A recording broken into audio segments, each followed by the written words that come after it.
Chegou. Programa de hoje, um professor e economista de mão cheia. O homem descomplica o complicável. Combativo e muito técnico. O cara fala de taxas, impostos e até sobre economia do crime. A gente luta, precisa, né? Porque esses caras aí precisam ser combatidos. Vou dizer a verdade, você quer saber? O deputado estadual pelo Rio Grande do Sul. Nós temos que eleger melhor, nós temos que votar bem. Dificilmente. Professor Cláudio Branchieri. Professor Cláudio, deputado pelo Rio Grande do Sul, este gaúcho que não tem papas na língua, vem sempre aqui conversar com a gente. Na última vez foi o que, 22? Agosto de 23. 23 esteve aqui. Exatamente. E aí, e como é que está depois daquele papo que a gente teve? Teve o arcabouço, chegamos nesse momento, parece que o nosso querido ministro já vai... Pediu a conta, pediu o chapéu, já vai sair fora, vai deixar a bomba na mão de alguém. É isso. Sabe que naquela primeira vez eu comecei falando o seguinte, que quem achava que o Brasil estava no caminho, ou ele era mal informado ou mau caráter. A essa altura do campeonato, não tem mais mal informado, né? Se tu acha que o Brasil está no caminho, só sobrou ser mau caráter. Completamente inacreditável a degradação econômica que o Brasil atravessou. O Haddad disse que vai sair em dezembro, parece. Sim. Dizendo que entregou tudo o que o Lula pediu. O que o Lula pediu? O Lula já sabemos, pra gastar tudo. Aumento de carga. Se foi isso aumento que o de Lula imposto, pediu, 370 bi de déficit, 80% de dívida pública no final do ano e menos crescimento. Bolsonaro deixou o Brasil crescendo a 3% em 2022, com carga tributária. A carga tributária até não era problema lá, porque até ela estava equilibrada, mas com superávit. Sim. E com redução do tamanho do Estado. Sim. Com 18%. O governo Lula aumentou o tamanho do Estado em 1,5% do PIB. Endividou o Brasil e nós estamos com um déficit absolutamente estrutural hoje, sem condições de no curto prazo, reverter esse quadro. O Haddad disse esses dias, logo depois da ata do Copom, que ele estava louco para esperar que o Banco Central reconhecesse os esforços fiscais dele. Bom, se o Banco Central fizer isso, louco está o Banco Central. É inacreditável. Pior ministro da Fazenda de toda a história republicana do Brasil. Ele foi um prefeito também mal avaliado, né?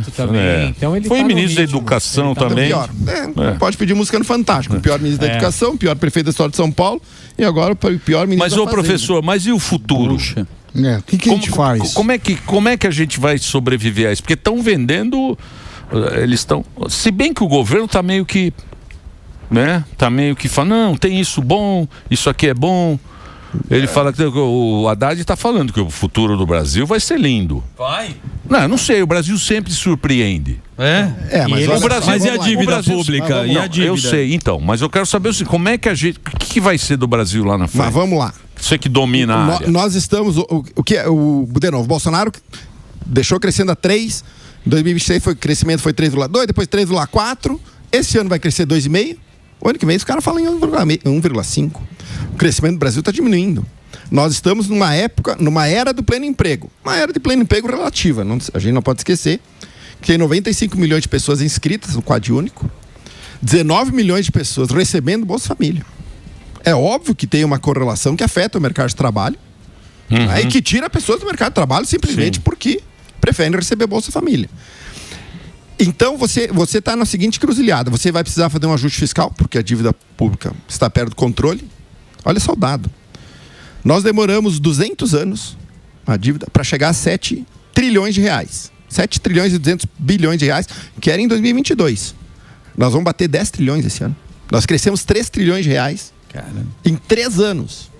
É óbvio que ela está fora de controle. Nós vamos pagar 1 trilhão de reais de juros. Então, se nós não fizermos um ajuste fiscal, o caminho é tenebroso. O caminho é o caminho... Mas parece que isso não vai acontecer. Não. O presidente Lula falou na campanha que ia quebrar o Brasil. Ele falou com outras palavras. Ele falou que gasto público é vida, que no Brasil... Não é isso aí, ele vem lá do tempo da Dilma. Falou que ia aumentar os programas sociais e o resultado está aí. Ô professor, mas isso aí não é o populismo que faz com que... Porque eles chamam de populista, né? hoje em dia a demanda é populista. Por exemplo, na Europa a gente tem os imigrantes, a gente tem muita bolsa também na Europa. E você vê grandes economias como a Alemanha meio quebrada, né? Meio não cresce mais, porque eles não ligam mais para o mercado. Eles falam, não, mercado não, eu quero olhar o voto, eu quero ganhar a eleição. Assistencialismo. E sempre está com essa coisa do assistencialismo, sempre bolsa, sempre essa história. Bom, só para a Alemanha até pode não crescer agora, né? Porque é rica. Mas a Alemanha, o que perdeu de funcionário, de indústria, né? Indústria de automóvel, a Alemanha está meio zoada também. China, né? China é problema. China e seus dumpings universais, né? Dumping trabalhista, dumping cambial. A China é problema. Eles não enxergaram ameaça, agora estão arrependidos, provavelmente. Agora o Brasil está num caminho difícil em relação ao hiperassistencialismo. O que acontece, né, Zucker? Pois não. Olha só. A gente olha muito Bolsa Família, mas eu tenho a questão, pega o estado do Rio Grande do Sul, o governador Eduardo Leite também dá bolsa. Já não basta a Bolsa Família, você tem as bolsas estaduais e você tem as bolsas, às vezes, municipais. Então, quando tu fica somando bolsa, né, daqui a pouco o cara pode receber 2.000, 2.200, sem trabalhar. Agora, se chegou na Assembleia Legislativa lá um projeto para dar R$150 para estudante do ensino médio comprar tênis. Tem sentido para vocês isso? Mas a ideia do assistencialismo não é, durante um período, tirar a população de uma situação que está ruim para prosperar? Por que fica 30 anos dando bolsa e não tem nenhum incentivo, né, de empreendedorismo ou de educação com o mercado financeiro? Como é que tira esse cara que sempre vai querer beber na teta do governo, como aconteceu na Argentina há 30 anos e o Brasil tá 20 já mais? Nós já temos uma geração dentro do Bolsa Família.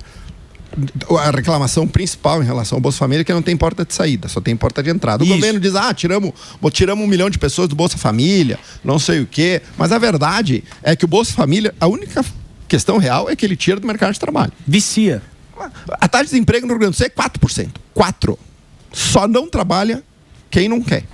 E 6% da população gaúcha recebe o Bolsa Família. E ainda é baixo, né? Tem lugares do Norte e Nordeste que chega a 40%. Então, você não tendo eu acho que homens e mulheres saudáveis, esse é o termo que eu sempre uso.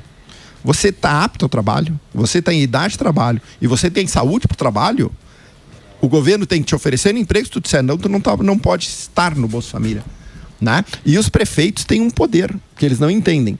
Por quê? Porque o prefeito, ele consegue cadastrar as famílias do CadÚnico. É do prefeito. Então, se o prefeito faz essa busca ativa, vê a família, vê que aquele sujeito tem condição de trabalhar, não aceita emprego para ficar no Bolsa, eu retiro do CadÚnico. Mas aí ele perde voto. Então é o que ele falou. Exatamente. Antigamente. Eu entendo, mas em algum momento nós vamos ter que escapar dessa que é comprar voto.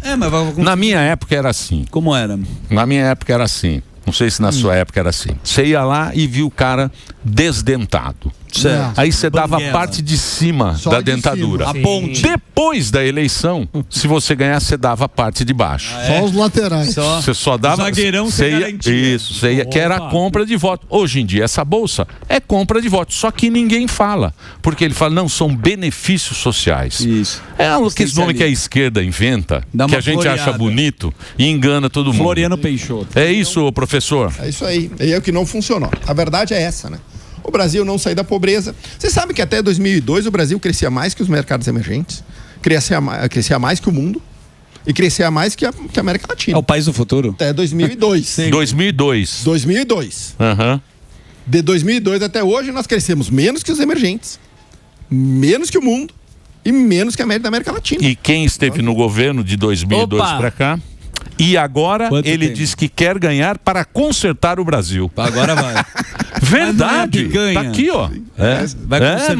Vai consertar o Brasil. Vai quebrar o país, né? Mas o deputado, às vezes eu fico pensando, né? E toda essa discussão aqui que a gente está tendo, eu só consigo chegar na resposta que é alguma coisa espiritual. Porque eu não sei se você já tá... É igual o Santos. É alguma coisa espiritual. Karma. Não, é alguma coisa... Porque não é possível. A manifestação para pagar mais imposto é um negócio que eu observei e falei... não pode ser explicado de uma maneira racional. É igual o senhor estava falando.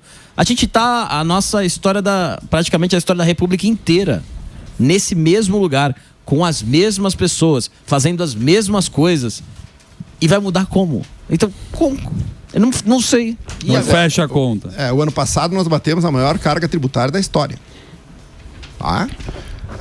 Nós já tínhamos vencido esse debate, no sentido de que falar em aumento de imposto no Brasil era proibido. Isso até acontece, no estado do Rio Grande do Sul não consegue aumentar, mas incrivelmente em Brasília passa boi e passa boiada. Tá? Então existem duas maneiras de tu eventualmente, porque vamos combinar, né? A direita e a esquerda querem voto, tu tá certo. Claro. Mas existem duas maneiras de tu fazer política, por exemplo, fiscal. O Sami sabe bem disso.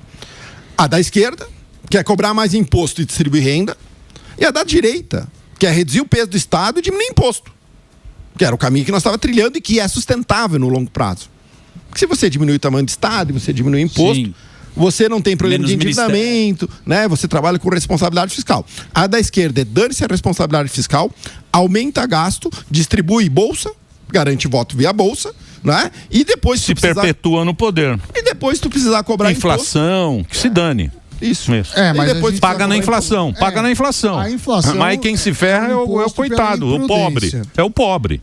E o poder de compra, né? O cara não tem dinheiro. Agora, professor, o seguinte, a gente está falando da direita, da esquerda, eu sei que você tem uma vida política, mas a pauta do imposto de renda, que é um absurdo, vai faltar dinheiro nos cofres públicos, foi aprovada por unanimidade nas duas casas, ou seja, a direita entrou no bonde, para mim, ajudando a pauta da esquerda e aumentando as chances de uma reeleição do Lula.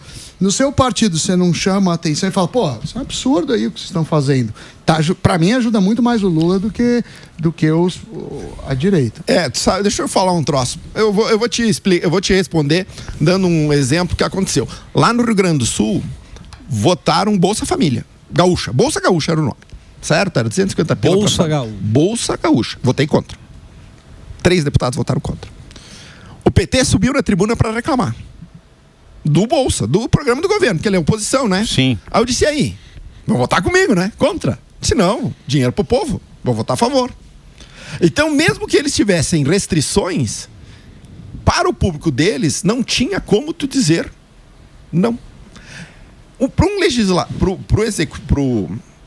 pro parlamentar que é deputado de direita, que defende redução de carga tributária, como é que eu vou dizer que eu não quero reduzir imposto de renda? Mesmo que isso seja, do ponto de vista fiscal, insustentável. Porque essa conta, Sami, ninguém sabe a conta, tá? Ninguém faz a mínima ideia de quanto é o valor da conta. Nem o governo, nem o Haddad, né? O tamanho do buraco, né? O Haddad, meu Deus do céu. Mas você sabe que está aumentando o buraco. Sim. Vai aumentar o buraco. Você sabe que a compensação que eles falaram dos mais ricos não fecha a conta. Não fecha. E, então, quer dizer, é uma aprovação que não diminui o imposto. Na verdade, você troca o imposto por inflação e ajuda a reeleição. Esse negócio dos 5 pau, isso aí, os 5 pau é onde o Lula viu que onde estava perdendo o voto. Falou, vamos aqui nesse aqui que é meio, o cara tá tive entrando uma ideia. Tive uma ideia, vamos aqui nesse aqui, ó. Pô, vamos. Aí vai começar o outro ano, pô, tô livre, vou receber 5. Vai chegar abril, o cara vai... E pode ganhar de novo. Mas tu sabe, Dani, que a inflação... Sami, eu falei... Dani ou... Sami. Sabe, Sami, que a inflação, ela tira voto. Nos Estados Unidos, a inflação foi a causa da derrota do Biden. Sim. A economia estava bem. A inflação quebra empresa. A inflação quebra empresa, ela tira poder de compra. Mesmo que o cara não entenda, ele percebe que o carrinho está enchendo cada vez menos. Então, esse trade-off de fiscal para inflação, que tu tem razão, vai mas acontecer. Demora. Lembra da Dilma? A Dilma foi reeleita. Sim.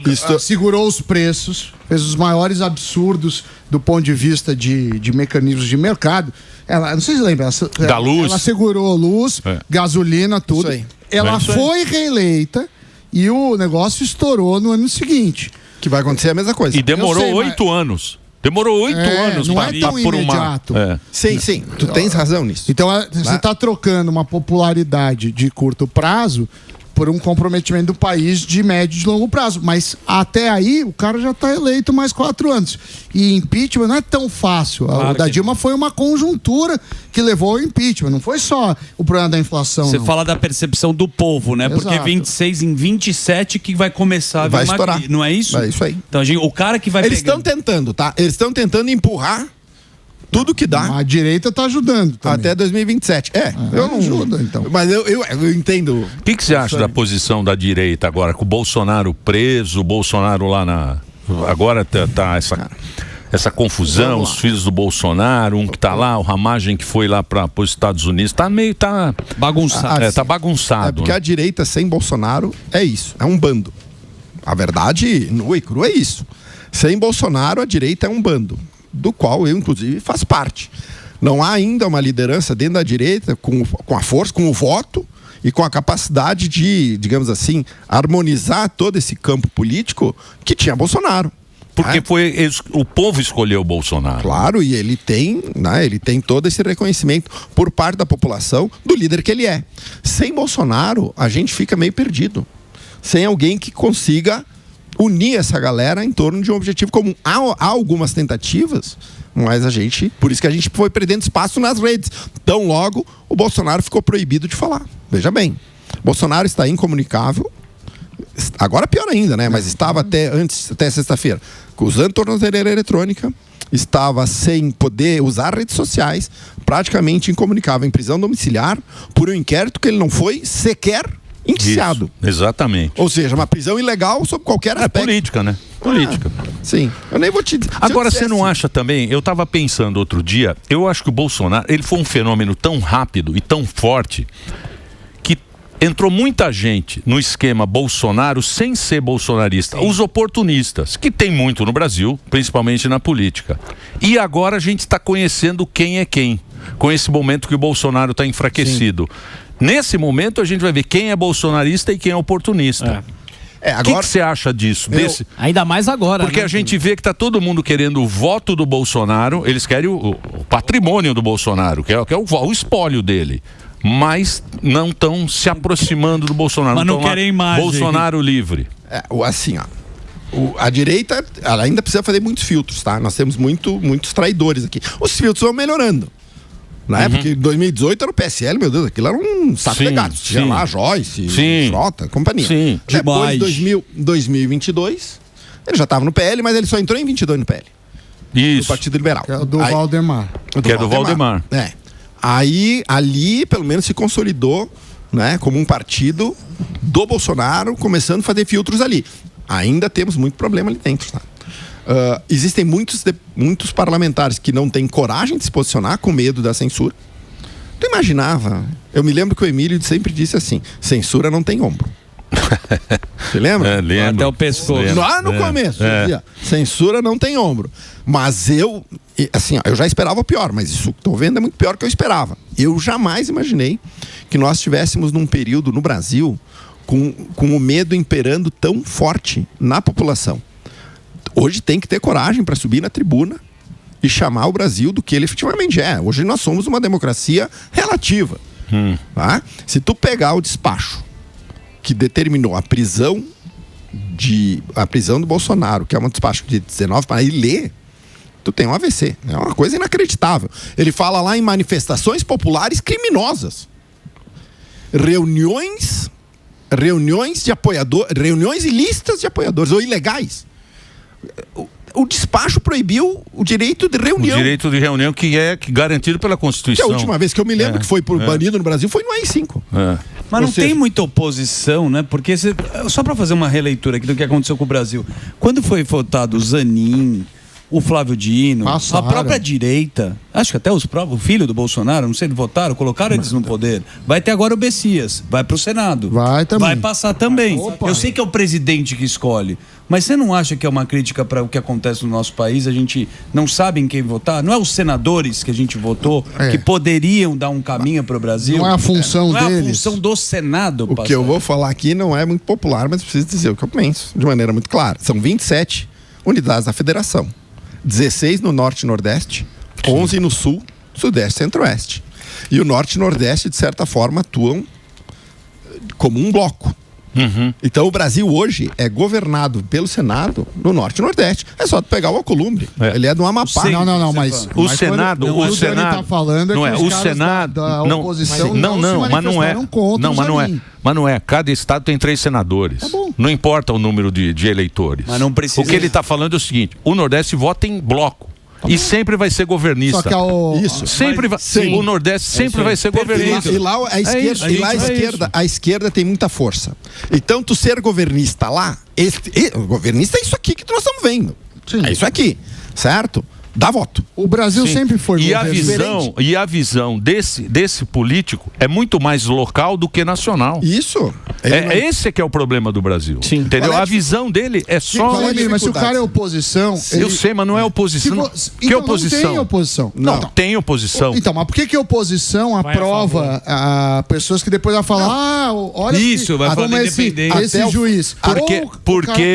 Porque ele sabe que vai perder porque Isso. vota em bloco. Até o Não é assim. Ah, eu sei, mas Então, isso é política, que você fala de tal de Não, mas governabilidade. Você não vota é sabendo isso. que você vai perder, não no que você Deixa eu te acredita. falar. Para isso precisa de uma reforma política. Só que não há interesse. Deixa o deputado aqui. Ficou bravo, Não, eu sei. Não, Mas... não, vocês estão Ficou certos. bravo, É. ficou bravo. Mas você- Mas sabe não. por quê? Sabe por quê? O que Explica, acontece? porque não tem...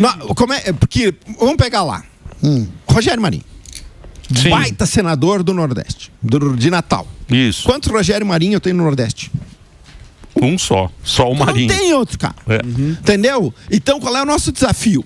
É eleger senadores de oposição. O cara de centro, ele não é oposição, ele é um pêndulo, né? A Isso. esquerda está no poder, ele vira de esquerda, a direita no poder, ele vira de direita. Até o centro tem uma vantagem, ele tem uma função que é não deixar ir para os extremos. Nós não viramos comunista por causa do centro, mas também as reformas que o Brasil precisa não acontecem por causa do centro. Exatamente. Né? Então, a nossa dificuldade é efetivamente, nós da direita, é escolher os senadores. E a nossa batalha, Samir, é o Senado. É o Senado. Por exemplo, Fábio Bolsonaro deve ter votado lá para botar o Zanin. Ele deve ter olhado e dito o seguinte: cara, vou me estressar para quê? Só para marcar a posição. Eu entendo vocês. Não, essa é a linha de Não, raciocínio. eu entendo. Mas o que vocês estão falando é que o senador vai votar, vai ter maioria. Mas então o cara não tem... Então não tem porquê. Não reclama. Porque ele não tá fazendo o papel dele. Mas nesse contexto eu concordo com vocês, tá? Eu concordo que se você tem porque olha só, o meu voto não é meu voto. O meu voto é o voto dos meus eleitores. Eu tô vendo aqui, o Flávio Bolsonaro não só votou a favor, como ele elogiou a atuação É isso que eu tô garantista do Zanin, fez campanha pra ele. Então, assim, se é pra falar assim, eu não posso fazer oposição porque eu sou minoria, então não adianta votar na oposição. É isso aí, cara. Pra que eu vou votar se o cara não faz o papel dele? O Messias vai ser votado agora pelo Senado.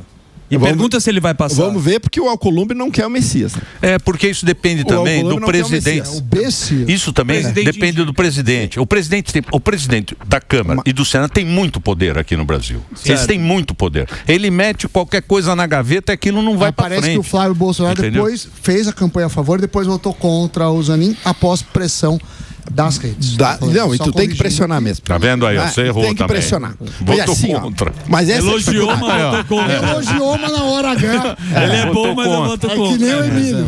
Mas, Elogia, eu só na hora tô- do aumento, vota Veja contra. bem. Veja bem. Que eu digo o seguinte, ó. Por exemplo, eu votei lá. Bem, eu tenho deputados lá no Rio Grande do Sul que votaram a favor do Família Gaúcha, mas não gosta do Bolsa Família. Por que ele votou? Com medo da reação. Então, Que eu acho um erro. Frouxo, não vai, Eu não acho. vai passar. quem tirou Eu falou das acho- emendas? Acho um erro. Não é? Você tem que se posicionar mesmo que. Ah, mas aí é o voto, preso. né? Aí eu voto. Mas assim, ó. Aí é o voto. O cara é Mas representante. você tem que conhecer teu público. Tu Sim, tem que conhecer claro, teu eleitor, o cara que tu representa. claro. Os meus eleitores sabiam que eu estava votando contra porque eu acho que o Brasil já passou da linha que marca a assistência social para os mais necessitados, do hiperassistencialismo, que não tem sentido. Que é, o É isso aí. Tá Siga lá. esperado, tá É isso aí. apreensivo. Ô, deputado, o que você são 54 possíveis novos senadores, né, no ano que vem? O senhor está otimista com alguma mudança? Interrogação. Eu tô otimista. Nós temos que eleger uns 30 dos 54. Entre 30 e 35. O desafio é grande. Né? Mas eu acho que isso é possível. A gente tem que começar a fazer conta, a direita tem que começar a entender que esse jogo é bruto. O sistema é bruto. Olha o que estão fazendo com o Bolsonaro.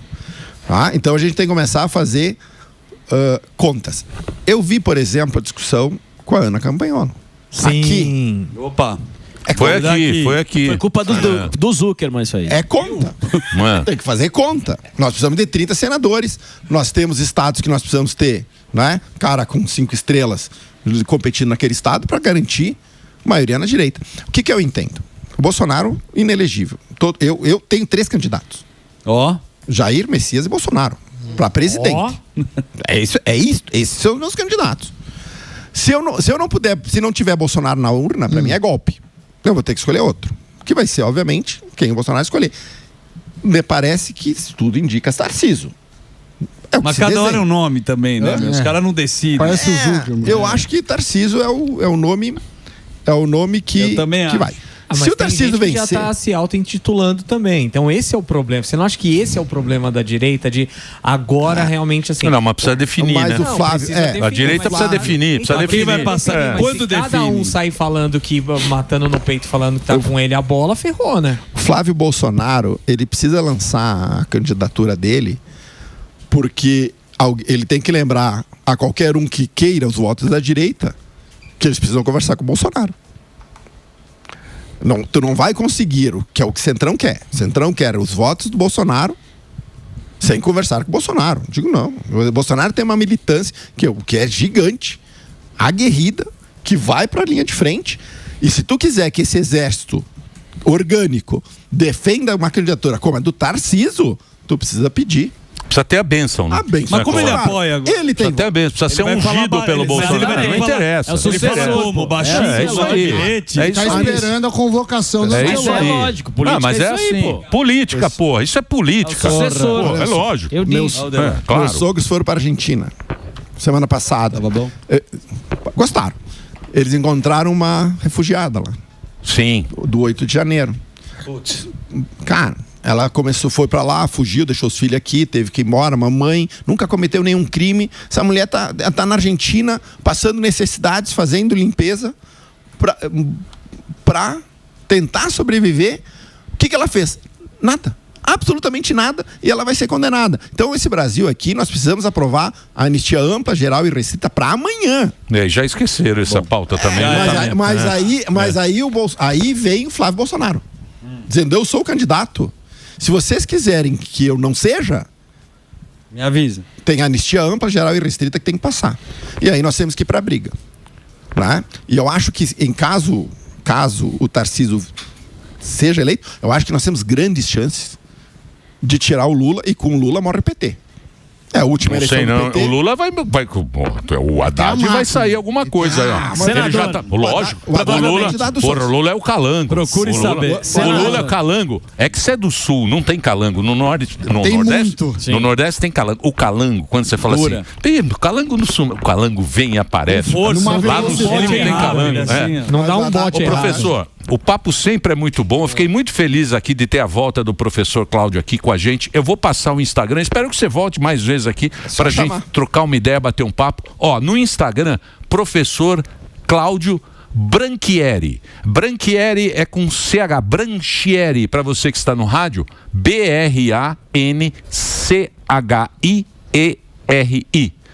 Estes italianos que foram para o sul. Branchieri. Professor Cláudio Branchieri fala muito bem, tem a sua posição política e a gente gosta de trocar uma ideia. Siga ele no YouTube.